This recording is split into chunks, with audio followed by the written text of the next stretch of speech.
I think everywhere you go in the Appalachians, from Georgia to Maine, there's something special about that spot. But you go to places like New Hampshire or Maine and Vermont and stuff, and it's like, oh, all of a sudden I'm back in the Pacific Northwest, just like on 3/4 scale. You know, it's not quite as big, but it looks the same to me.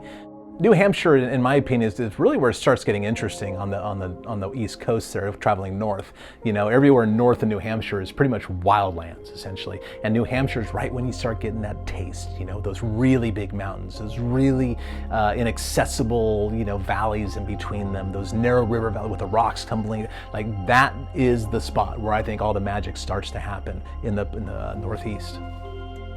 The Appalachian Mountains are just thousands and thousands of square miles of largely uninhabited land. So everywhere you go, all up and down the mountain range, there's something cool to say about each individual spot. The Appalachian Mountains is perfect habitat for Sasquatches. I mean, yeah, a lot of people live in the Appalachians, but at the same time, they have like maybe 200 acres or 80 acres or something like that. They don't live on all 80 acres, man. They live on a very, very small patch in that 80 acres. And as a good friend of mine says, you only own your property during the day. There's also a lot of public land, national forests and that sort of things. Tons of food. I mean, black bear inhabit the entire range of the Appalachians, as well as deer. There's even some elk out there in various spots. There's no reason that a large omnivore in small numbers could persist quite well out there. I think it's fantastic habitat. If we're talking about the entirety of the Appalachians and the idea that this terrain could be host to a species unknown to science, it's a very difficult thing to justify scientifically, but I also am the kind of person who says it's not impossible. My personal fascination with the idea of relic hominoids, I prefer to use that terminology. That's really been popularized in recent years by Dr. Jeffrey Meldrum of Idaho State University, but there have been others who have used that kind of terminology, I think going all the way back at least to the 80s, if not the 60s. What we're talking about is the idea of a relict population or populations in various parts of the world of either early kinds of archaic human types or, even more intriguingly, anthropoid apes that are as yet unknown, or which in at least one instance may be known in the fossil record, but which certainly are not the kind of thing that should exist today. Large human-like apes that bear characteristics of some of our extant primate cousins, but which also appear to primarily use bipedal locomotion. Conventional names for these are Sasquatch, Bigfoot, Yeti, Yeren. These are some of the names in different parts of the world, but they all seem to describe a kind of primate that most anthropologists would say shouldn't be able to exist. If it ever existed, this would have been something we should have seen thousands, maybe hundreds of thousands of years ago. And yet there are compelling reports. I mean, sightings from places, for instance, like the Pacific Northwest, sightings from places like, you know, parts of China, you know, around Hubei province, where they tell the stories of the wild man. There are even variants in parts of Australia and other locations around the world. When I was a kid growing up, I was fascinated by those stories. I read books by Ivan T. Sanderson, Peter Byrne, and Dr. John Bendernagel, and others. But I never thought that was something that you'd find in this part of the world. I felt the same way about the blues. I'm a guitar player, and I always thought I had to either go deep down into Mississippi or travel up to Chicago to find the blues. And it took me a few years to kind of realize I could also go to some really good breweries in Asheville, North Carolina, and it might not be Chicago blues or that deep Delta blues, but you'll find some really good blues around here. With time, I also found stories that people began to tell me about things the likes of which, if they existed, I never thought were in this region. And there are some very compelling stories. Well, it seems like the whole mountain range has a long history. And especially now that more and more people are digging into that in their own regions, whether that's, you know, up in the Northeast or these other areas. You know, I was always somewhat aware of, I think Pennsylvania was kind of ahead of the curve in terms of people started aggregating claims and historical accounts probably as far back as the 60s, but certainly within the 70s they were starting to aggregate those things. So the portion of the Appalachian range that runs through Pennsylvania, I think, probably came to prominence a bit first in other parts of Appalachia. but it seems like people have filled in those gaps as they're doing more digging now, and especially the historical record, which I think for me is a lot more interesting than modern sightings, because now there's just such a proliferation of information that anybody could string together a compelling claim. But as you go further back in time, that becomes less and less likely, or more difficult, let's say. And I've always been compelled by, again, that Pennsylvania history and some of those researchers, but because I've focused so much on the Southeast, I haven't spent as much time there, but there are so many parts of Appalachia that I'd love to see that I've never seen. I've heard reports from near where you're from in the White Mountains of New Hampshire, which is a subset of the Appalachian Range, that I think would be fascinating to see. It's a lot more dramatic than we have here, and higher altitudes and things of that nature. But I think generally speaking, you could say that there is a long history across the Appalachian chain that we're now seeing more and more of as intrepid investigators are digging in and finding those things. And then people have arrived at sort of, I've heard some silly interpretations and conclusions across the years. To have a Sasquatch report, you have to have, ostensibly, a living Sasquatch and a human observer. And so, well, what does that restrict you to? Not all the places that Sasquatches occur, but all the places that human observers go. And then in most cases, you have to have a third party. You have to have a human investigator, or rather you could say a human publisher. Because a lot of people that have observations don't tell anyone. Or if they do tell people, it's their most trusted loved ones, peers, colleagues, etc. Those people aren't writing books or maintaining databases or producing documentaries. And so where you see these clusters very often, it's like, well, A, there's more human observers there. And then B, there's usually like an intrepid investigator, someone who's really dogged and doing everything they can to get all this information and to disseminate it to the public. So I'd see people say like, oh, the Sasquatches are using the Appalachian Trail to migrate up and down the chain. It's like, well, first of all, if we're talking about wilderness areas, where are there a lot of people? Of course, they're on the trail. Even if they're not through hikers, we used to like day hike sections of the trail all the time around here because it leads into some of the coolest, most beautiful areas. And then, very often those are outsiders. As I'm sure you've experienced in your travels, like a lot of locals don't want to invite in some sort of outside element into their world, especially to say, hey, I think I saw something that the world doesn't accept exists. But tourists are not as strung by that. They're not as inhibited, because like if I tell you what I saw in this national park, I don't care if it gets overrun with people. It's not my backyard, it's not my home. So certain places attract more investigators because they produce more reports, and that's because there's a bigger influx of outsiders. So I think there's always been an awareness up and down the Appalachian chain because of things like that.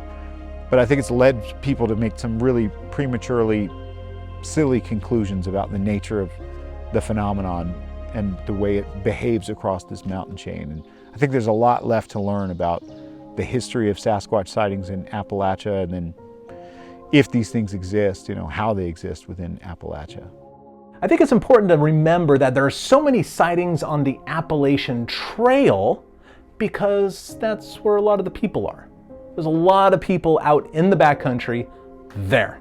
You will never hear of a Sasquatch report from a place that people never go because there's no one there to see it. People don't go there.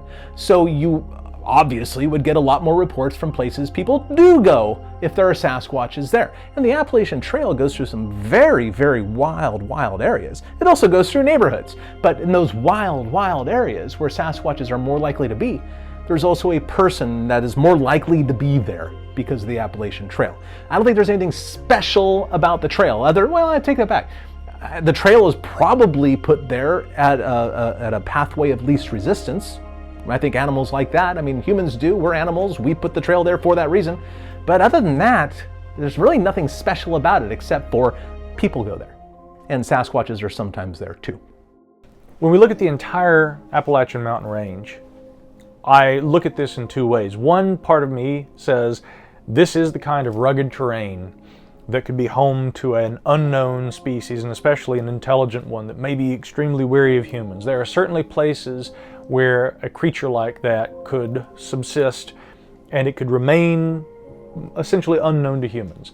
The other part of me says, and yet that really is kind of a stretch. That's asking a lot and our modern scientific mind, with knowledge of all the technology that we have, drones, game cameras, we've got geospatial data, satellites that can photograph all corners of the globe within a couple of days, and they're constantly circling in orbit around the Earth and peering down with their camera eyes. Could something like that really remain hidden? It is indeed a stretch, and it's a hard presumption to make, and it's a very difficult argument to present to a scientist. But I remain fairly optimistic. I am the kind of person who would not rule out any possibility, however remote it may seem. So on that subject of remoteness, the Appalachians, first of all, to me, there are parts of the Appalachian mountain range that I think could be home to something and could provide the kind of seclusion that it would need. Another interpretation based on my historical research into this is, would this have been an area where there at one time would have been an abundance of these creatures, maybe sort of a breeding population, but maybe they are no longer here, but maybe there are still sightings? And I'll offer you an interesting corollary for that. That's exactly what we hear about the eastern cougar, right? There are 3 species of cougar known to have existed in North America, or in the United States, the contiguous 48. We have the eastern cougar, we have the Florida panther, and then we have the western cougar. Now, the differences between them primarily are just, I think, the shape and morphology of the head and the size a little bit, is kind of the distinguishing characteristic. How does that relate to Sasquatch? Well, again, up until at least maybe the 1930s or 40s, we probably still had indigenous populations of eastern cougars here in the eastern United States, all up and down the Appalachians. By the 1950s and 60s, it was pretty evident that we weren't seeing very many of them anymore. By, I think, the early 2000s, it was officially declared that they were presumed extinct. Most wildlife experts would tell you there are no eastern cougar any longer, but there are still sightings here in the eastern United States, which means one of two things. Either there are still some, or, as some wildcat experts have told me, they say perhaps we're seeing the extreme ranges of some western cougars or Florida panthers who may sometimes leave their general habitat and they may range. The males often do that. They're very nomadic. They may range around. So we know that there were big cats that were indigenous here. We had populations of them, but they died out over time. Sometimes they were hunted, but there were also other environmental stressors that impacted their ability to thrive. And I've wondered sometimes, when I look back at the 19th century accounts in newspapers that describe, again, creatures that are consistent with our idea of a relict hominoid, like a Sasquatch, I wonder, could we also here have another creature that at one time did live in this region? People still see sightings from time to time, but maybe these are creatures that range around. Maybe they primarily subsist in the Pacific Northwest, and this is really why we have an abundance of sightings there. But where else do we have an abundance of sightings? If you go on the website of the Bigfoot Field Research Organization, you got a huge concentration down in Florida, where you also have the Florida panther. Why would that environment be so unique? Well, again, you have that swampy kind of area where in the water, all of the different, both the flora and the fauna, right, that could serve for food, the seclusion of that environment. Very few people go in that, and for reasons not exclusive to the fact that it's hard to wade through a swamp yourself. It's also what lives in that swamp. You don't want to have to try and contend with the alligators, the invasive species like the pythons that are found down there now, the venomous snakes like the cottonmouths. A lot of people avoid those areas, and so yet again that would make it a very good habitat for a large anthropoid ape to be able to evade humans, but also essentially have everything that it needs in its feral existence to be able to subsist off that environment. And I wonder sometimes, is there maybe more continuity there than meets the eye between the distribution of large cat species and historic reports of these hominoids?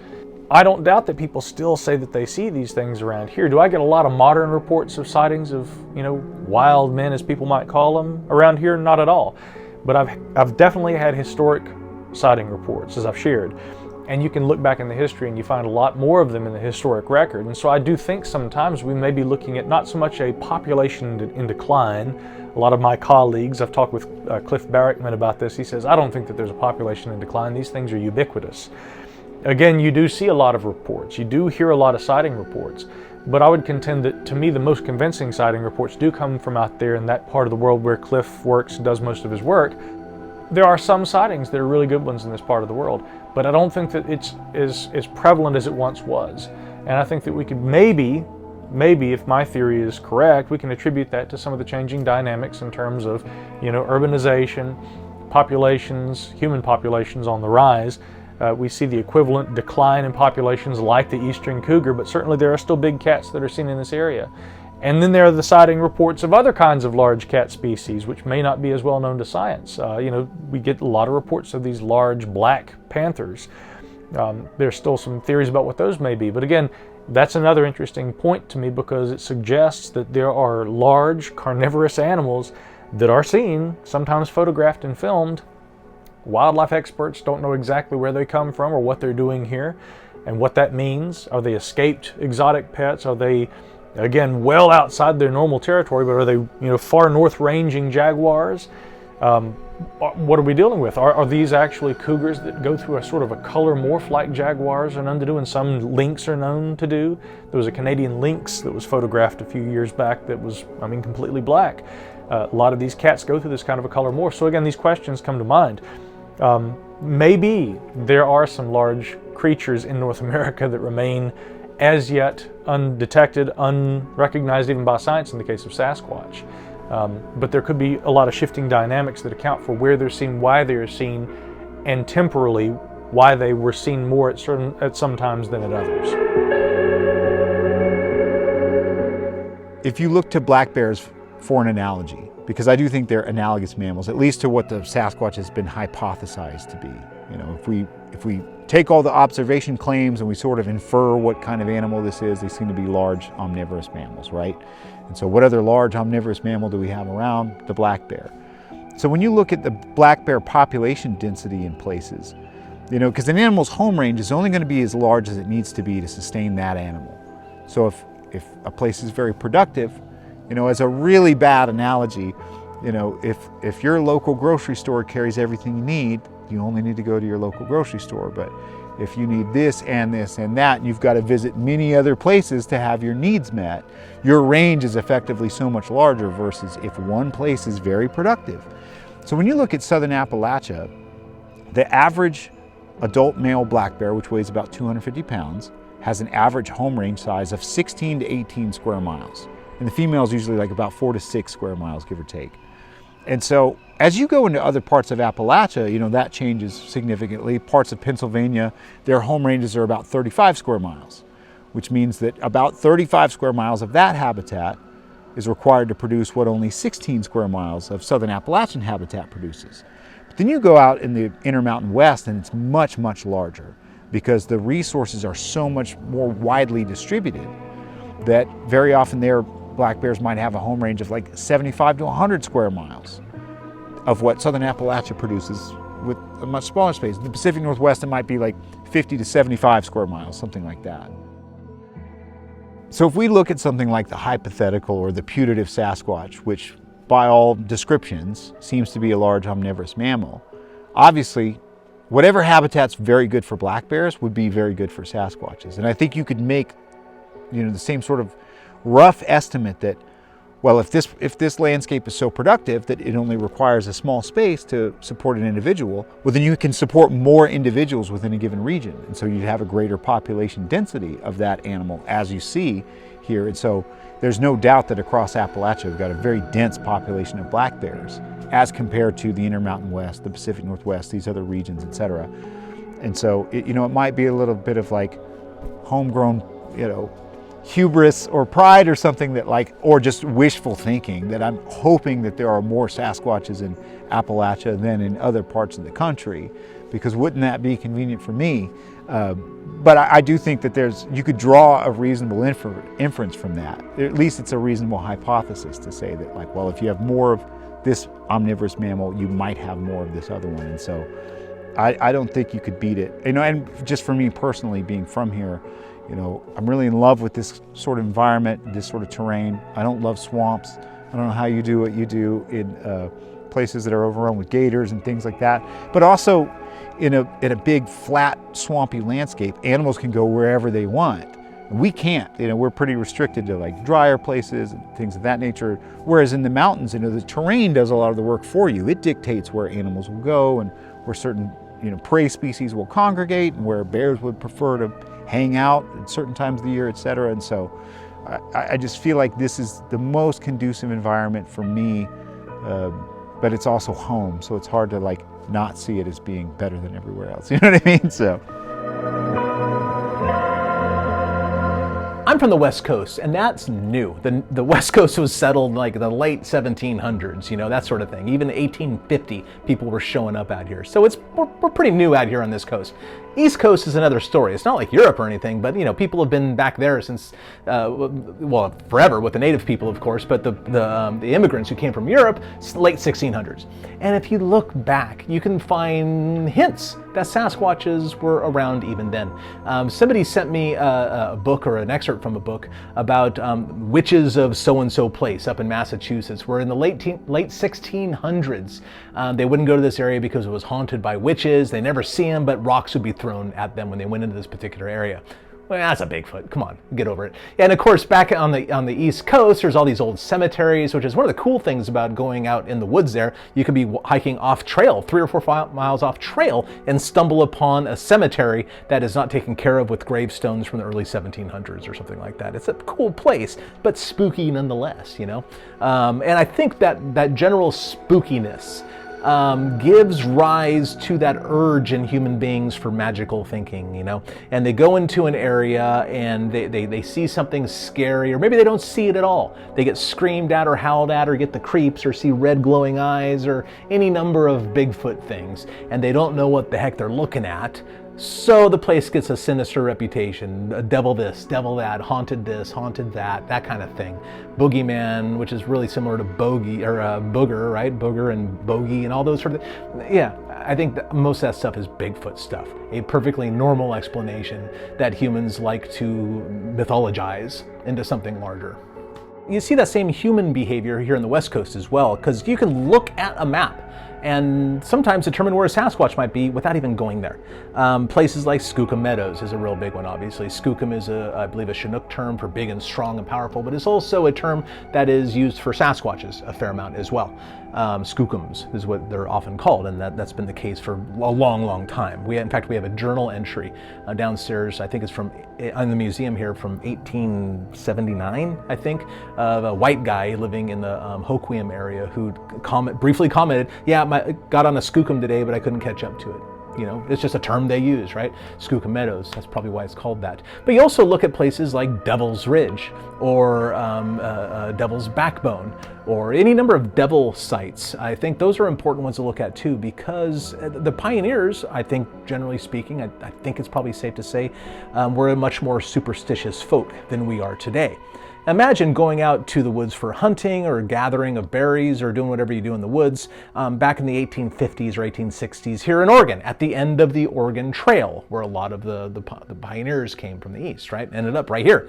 And so these rather superstitious folks, rather religious folks, would go out to the woods and they'd run into something that scared the hell out of them, possibly with red reflective eyes and throwing rocks and screaming and whatever, and they're terrified and they're lucky to get out alive in their mind, even though they were probably just being pushed out of an area. They come back to their local population and say, oh my gosh, this thing, and then the human exaggeration takes over, and of course the local clergy guy says, you ran into the devil, boy. Well, Devil's Ridge. Okay, yeah. So you can actually see that same behavior everywhere humans go. Humans are superstitious. They are motivated by paranormal things. When they don't understand something, they go to supernatural explanations until the science catches up. Well, I think culturally speaking, first of all, I definitely think that what we might call mystical or magical thinking it's a normative human cognitive disposition. That's the way that the majority of humans around the world see the natural world. They perceive it through a lens, of that nature. They're quick to assign causal agency to some other ontological categories beyond the known. If you were to observe behaviors around the world and see which ones are stable, then you could sort of infer that there's an instinct there. versus like stable to something that's environmentally dependent or context dependent, like nature versus nurture, innate versus learned, etc. And because, the majority of the world is religious and sees the world through a religious lens, I think you could say the Southeast is no different. And so for a lot of these people, they already have sort of a category in their mind for the existence of the supernatural, the metaphysical, etc., or again, ontological categories of different sorts of beings that are maybe like non-physical. What they don't have on their decision tree is like a non-human ape, in North America. And so when they experience these very real stimuli in the environment and they're looking for a causal agent to apply it to, well, they know it's not a deer, a bear, another person, a possum, a raccoon, etc. I think a lot of that stuff does fit very nicely for people into that particular category, because that's their normative way of viewing the world. It's part of their interpretive schema. And I think because it's very frightening for people, we have an innate fear of the unknown. That's one of the deepest fears. And these things seem to be, they occur very often at night, and when our senses are, very compromised, and so that generates even more fear because we have a normative fear of the dark. And so something that generates that sort of fear response in you, I think you're quick to naturally assume that it's evil or malevolent. So it seems to be like unpredictable, nearly impossible to pursue or to obtain or capture, and it instills this terror within you, this dread, that it's attributed to like a supernatural cause that's evil, malevolent, demonic, etc. And I think that's a big part of why it gets couched in that language, because very often people are not seeing the things. Right. They're just hearing it, and so they can fill in the blanks of what they're not experiencing with the contents of their own imaginations. Versus, we do have accounts extending back into, the 1800s at least in print media, and who knows how much further in terms of oral traditions, where people describe seeing what they might have called wild men or wood boogers or woolly boogers, etc. And those descriptions, that moves it out of the supernatural, the spiritual realm, into something that's more akin to like a human or a human-like sort of figure. But for the most part, I think very often those unknown, unidentifiable stimuli get immediately relegated to that category of the supernatural. In various parts of the world, especially in the Southeast, you will find these traditions involving boogeyman, boogers, different kinds of terminology that seem to describe either supernatural or monstrous personages. And I think that a lot of that actually, and in fact actually regional names, locations and buildings, stretches of forest, geographic locations that have names similar to that. Booger Hollow, Boogeyman Hill, things like that. You see that all throughout the Southeast. Interestingly, some of that actually seems to go back to Prohibition. And it was this idea that if we start telling these sorts of stories about a monster in this area, we might be able to dissuade people from coming around and they won't find our moonshine still. And so it's interesting that there's actually that kind of a connection to the history of the region. But then there are also the stories that people tell about, when we talk about boogers or we talk about bogeymen, we actually mean that there are actual monsters that people sometimes see. Well, as I understand it, booger is sort of like a southern derivative of whatever the root word of boogeyman is. So it came from the Europeans, and it was non-natives moved into this part of the country and settled it. And words get sort of changed, or you could say, I guess, bastardized as they split into different dialects over the years. And so again, the unidentifiable, frightening thing, the monster, is some derivative of the boogeyman, bogeyman, etc. The southern version being booger. And so it was interesting to see that in some of the old print media articles, these things that would be indistinguishable from what we would consider a Sasquatch, in their descriptions, significantly larger than a human, no constriction at the neck, very broad shoulders, disproportionately long arms, covered in hair, habitually upright, would be referred to as boogers. Or wood booger, because they occur in the woods, or a woolly booger because they're woolly, covered in hair. And so that was really interesting to see, and to realize there's a lot of these places around here and other parts of the United States, but like Booger Hollow, Booger Creek, Booger Road, Booger Ridge, on and on and on. And so you have to wonder, how did that place get that name? Like, what did someone see or encounter, or did it just have a reputation? Was it just a spooky place that people imagined a booger could live, and so they stayed away from there? And I do remember asking questions about Booger Hollow nearby here, specifically because even, you know, the old version of that sign, I don't know if you got any footage of it, but now it's like green and blue. But in the old version of that sign in the 90s or early 2000s, the thing was brown and like more hair covered looking. Now it looks a little more ghostly, like ethereal looking. But it's like, hey, what's the story with this? You know, and they just said like, oh, it's been called that forever. And so I never really traced down the origin story of that. But it's not terribly far away, interestingly enough, from Track Rock Gap, which is one of the oldest archaeological sites in the Southeast. And there are these 6 like roughly tabletop sized soapstone deposits that have petroglyphs carved in them. And they're lifelike depictions of animal tracks. And interestingly enough, in one of the stones, there's sort of a human track or human-like track juxtaposed against a much larger man-like track. And I wrote a bit about that in the book. And you know, even some of the earlier writings of early ethnographers or people studying the Cherokee peoples in this area had said like, oh, it appears that they had some belief in a race of giants, you know, relegating it to like the category of mythology or something like that. But there's no other mythical creature tracks represented on these stones. So I thought, well, isn't that interesting that you at least have this clue or suggestion? You know, who knows what the artists intended when they recorded that? But if the biological hypothesis is correct, then I think it's at least worth considering that, oh, well, they're making a record of the tracks they encountered in the ground, and this is one of those tracks. And isn't it interesting that centuries later, because those carvings are very, very old, centuries later, non-natives occupy the area, and they name it after something similarly strange and frightening and unknown. You know, so there's this historical through line that requires some interpretation, and it's very subjective, but it's not as if like as far back in time as you can look, there's at least a suggestion, which I just thought like, again, in those early years of thinking I would get to the bottom of this and go like, I'll lift this rug and there'll be nothing under there, and like, boom, there's one more thing. And you go another layer deeper and there's another thing where you're like, wow, this is either a very ancient idea that's inherent within us, something akin to an archetype, or they're really observing animals of this nature in these environments. And I mean, that's the crux of my whole book. It's like, which of the two is it? And I do think the biological hypothesis is the more likely one.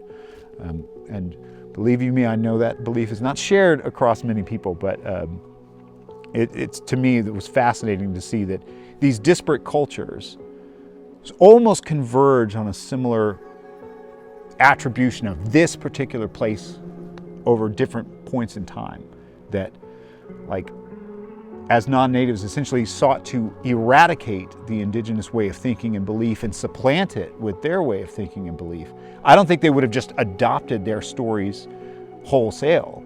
You know, it seemed like, oh no, they have these superstitions, we don't need to worry about that. But hey, there's wood boogers out here, you know. It's like, no, you're potentially describing the same thing, whether that's something innate within the human psyche or something innate within the environment, something that actually exists objectively in the environment.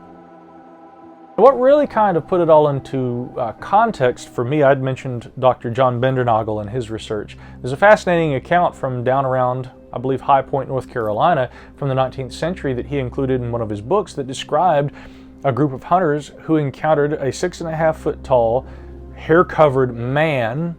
But the description of the man is very interesting because they describe how the man had a conical shaped head, again, hair all over his body, sort of a reddish brown coloration.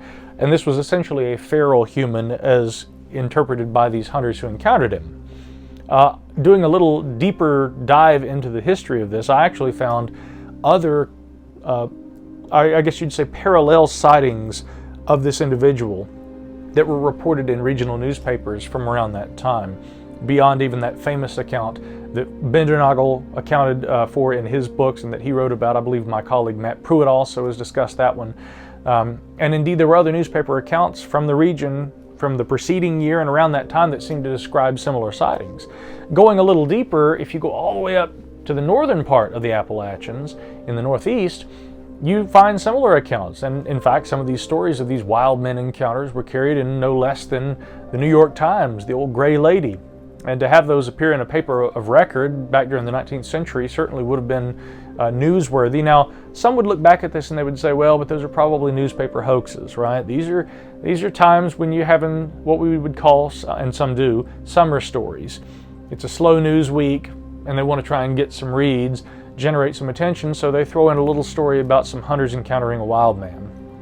But interestingly, I've heard stories firsthand from people here in the region who say that they've had these kinds of experiences. I'll give you an example. A friend of my father's back in the 1960s, his name's Bruce, and I still know Bruce to this day, wonderful guy. I remember as a child, Bruce talking about how he and a cousin out in Madison County one evening, he was staying out there with his cousin, and his aunt had said, would you guys go up to the chicken house behind the house here, and if you don't mind, go get some eggs, and I'm gonna make biscuits and things for dinner. And so it's just after dark, and they start walking up to the chicken house, and they see what they initially think is a bear that's raiding the chicken house. And so they start making noise. They say, well, if the bear is going to get into the chicken house, if we make some noise, throw some sticks and stones and things, the bear will run away. And if the coast is clear, maybe we can get what eggs are left. So they start making the commotion, trying to scare the bear off. And they say that the bear leans out of the chicken coop, and it's standing now head and shoulders above the 6-foot tall chicken coop. And he says that the bear, or what he perceived as being a bear, had these unusual looking hands. He said they looked almost like they were twisted kind of hands, and twisted or broken, right? Just very unusual hands. And he says it was clutching eggs as it ran off into the forest. And he said, well, it certainly wasn't a bear. My cousin, I didn't know what it was, but, and I asked Bruce, well, what was that? Was it a Bigfoot? Again, age 12 or whatever, when I was asking him the question, his response was, for all I know, it was some crazy old man, but it wasn't a bear. Well, decades later, Bruce is over at my mom and dad's house, and some of my father's old high school friends are getting together. They all played in a band together here in the area called the Satyrs, and they even recorded an album. It was kind of cool. So the guys, the band, were all gathered around. Bruce was the drummer in the Satyrs. And I said, Bruce, I remember when I was a kid, you told me a really strange story. And he immediately said, oh, about that thing I saw out there in Madison. And I said, yeah, could you tell that story again? And this time, of course, I'm in my 30s, and I record the audio of him telling the story, and it was remarkably similar to what I remembered. The only thing that he added to the story was that he said the following day, I went back up there to look at the area where the thing had been, and he said that there was a path through the thick brush behind the chicken coop, where he says this thing, there were briars and everything. He says whatever it was just tore right through them. And so he said, I followed the path and I went way up over the hill, and he said that it led all the way up through this coniferous kind of little patch and down onto the other side and into a cornfield, where he said the path was still clear through the cornfield. At that point, he said, I chickened out and didn't want to go any further, and I turned around and went back. So that was the earliest story I heard from this region, where somebody said that. And again, Bruce was always careful not to say, I saw Sasquatch, I know Sasquatch exists. He said, I don't know what it was that I saw. But it was covered in hair. I thought it was a bear at first. It walked on 2 legs, and it was stealing eggs from a chicken coop.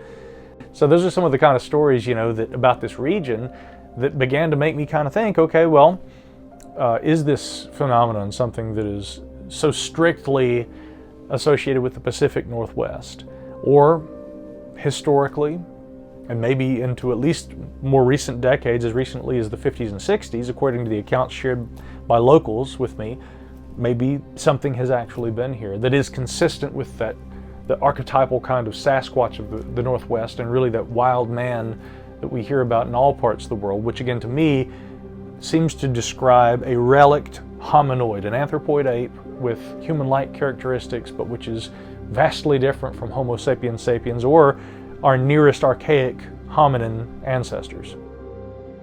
I don't think there's one particular piece of evidence that I find most compelling, but you know what I do find very compelling is that the evidence that does come out of the Appalachians matches the evidence that comes out of other places here in North America. The footprint finds, for example. I think that if we were dealing with something that was perhaps made up or something like that, the footprints that we find in the Appalachians shouldn't have the same features as they do here in the Pacific Northwest, or anywhere in between for that matter. But yet, there you have it. You have feet that superficially look like human feet, but are remarkably different when you have the eyes to see and you can hone in on those details. You can see the places sometimes where that midfoot bend is in the foot. There's midfoot flexibility in the Sasquatch foot, and that the location of the flexibility indicates that the metatarsals have been shortened. Therefore, the heel segment has been lengthened, and those are exactly the necessary biomechanical redesigns of a foot to carry a mass of their size. We see that on the Appalachian Trail. We see that in Washington, Oregon, Alaska, California, you name it. You name it. It's the same species, the same animal, with the same evolutionary biomechanical redesigns of their foot, or not even redesigns, just a parallel evolution. Like their feet are different in a way that makes them efficient. And we see that no matter where we find the footprints throughout the continent. That is much more convincing than any single piece of evidence ever could be. I think we've barely scratched the surface in terms of history. You know, now that more things are being digitized, we can search them. Whereas before you had to go into a physical archive, you'd go page by page through these things to try to find references. Now that things are being digitized, they're searchable. Still not a whole lot easier because there's so many different terms. Whether we're talking about, booger, wood booger, woolly booger, wildman, etc. But even in some of the old accounts, they're called like the what's it, or the nondescript. The nondescript made an appearance again today, and so you have to know what to search for. And because of things like that, I think, man, there's probably a lot more of this history that we just haven't mined from their repositories yet. And so it warms my heart to see more and more people in this part of North America getting interested in pursuing the Sasquatch. And I think so many people want to have personal experiences. They love getting out in the field, they want to see things and hear things, but I'm super inspired by what Mark Marcel has done in the Northwest, and I'm like, people should be doing that here too. And I do what I can. Mark is so well equipped and qualified to do what he does, and I'm trying to take a lesson from that book. But as much as we might look forward in time to future discovery, I still think there's a lot of stuff in the past to be discovered, and that's equally exciting to me. The most important thing you could do off the bat is just define your expectations. What is it that you hope to achieve? And if you're looking for personal confirmation, well, guess what? You get to choose what amounts to personal confirmation. And maybe it is a bump in the night, and good for you, But if you want to confirm it for other people, well, now you're beholden to their standards, and that can be very difficult, and you can face a lot of disappointment and headache and heartache that way. And then, the top tier, if you want to prove it to the world at large, well, now, no one successfully navigated that path after 70 years. And so I think the people that have the longevity tend to define their expectations, and then they conduct themselves accordingly. And then beyond that, the advice I would give to most people who are pursuing this subject is like, aim for balance. And I think it's equally important to be as dogged an armchair researcher as you are a field researcher. I know too many people that exist solely in the armchair space, and it's hard to reconcile a lot of your own understanding or your own knowledge without a direct experience of the environment. And I know way too many people who spend all the time in the field, and I don't need to read any of that stuff. I don't need to learn the history of it, which I think that will restrict people in the long run. There's so much that they could learn and that they could synthesize from the work of others, the observations of others, the claims of others, etc. And so, I've heard it described in other fields as like the balance between the propositional and the participatory. And so I would encourage people to spend just as much time looking into the history of this pursuit.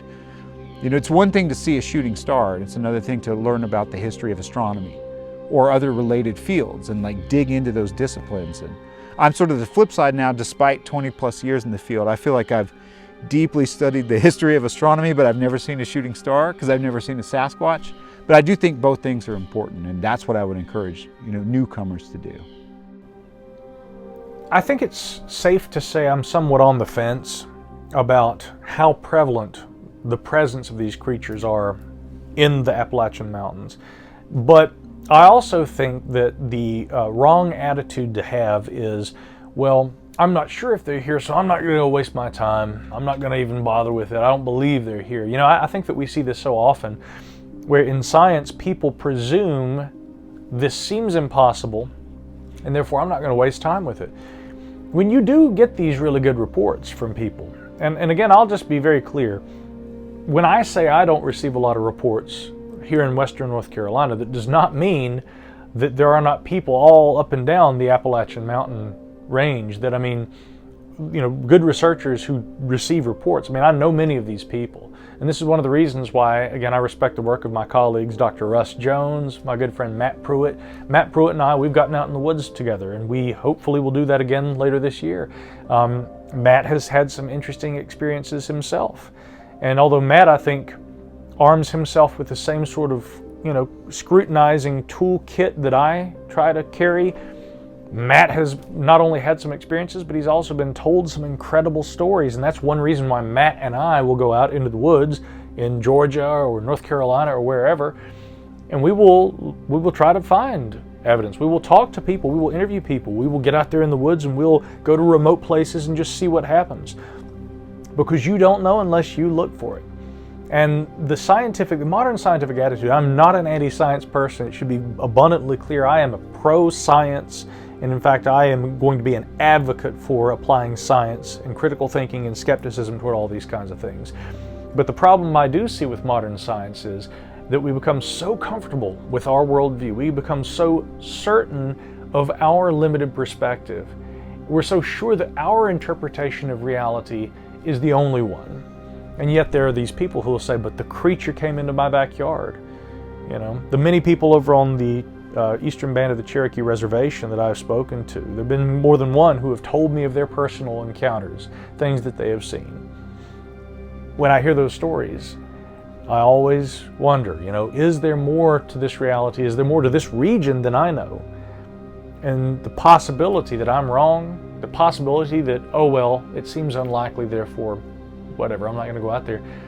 It's too great a risk to take. And so I would hope that anyone who really wants to understand the natural world would look very seriously at people's sighting reports, that they would listen to those who have claimed to have had experiences of their own, and they would try to understand what this phenomenon actually represents. Because there may be, you know, ultimately the greatest mystery of all time in our midst, but people think it sounds extraordinary and therefore they don't go looking for it. What if we miss this opportunity? And that's my greatest fear. If we don't put time, effort, and energy into this, and we don't entertain that possibility, we may never know, and we stand to lose a lot more if we never find out what the relic hominoid mystery actually represents. So that's why I'm a researcher, and that's why I do take those stories seriously, and I do speak to people. I interview them, and I go out there into the woods and get covered in bugs and things in the forest, because it's an opportunity, and it's not one that I think we can afford to miss out on.